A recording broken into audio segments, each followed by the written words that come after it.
It's another Beat That Productions, y'all. J.E. Beats. And it's your boy, Curse One. Yes, sir. Let's go. I know you liking it, dog. Aking kinalampog. Ang speakers mo, wag ka nang mailang pog. Ako na ang katabi mo sa jeep ni Osakog. Sana ang mga punchline ko sa'yo'y tumalab. Cause I'm in love, I'm always here next to you. I'm not begging for your love just to have sex with you. You're the best, wala nang hihigit pa. Ikaw man nakikita kahit mata ko'y pikit pa. Sana'y magkadikit na ang ating pusong makulit. Kahit itapon yung ako'y babalik ulit. Consent, cause ako ay tinamaan ng gusto. Tinatanong mo ko kung bakit kasi nga kaakit-akit ang ganito mo. Babe, you are my most favorite girl in the whole world, in my own words, yes.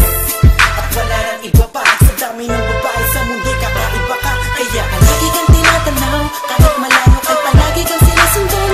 Ang lahat ng kilos mo laging inaalam. Kasi ako'y baliw sa'yo. Lahat ay aking gagawin para lang ang puso mo ay aking naangkin. At wag mo sanang mamasamain. Ako'y baliw sa'yo. Di ako nagbabaliw-baliwan lang, ikaw ay iiwan lang. Pagkatapos gamitin pa paikutin tulad ng ibang lalaki na nagpaluha sa iyong magandang mata. Ikaw ay nag-iisa sa minong-minyong babae sa mundo na nagtataglay ng kakaibang kagandahan ng isang Pinay. Ha, wag ka na nga mamamba, hindi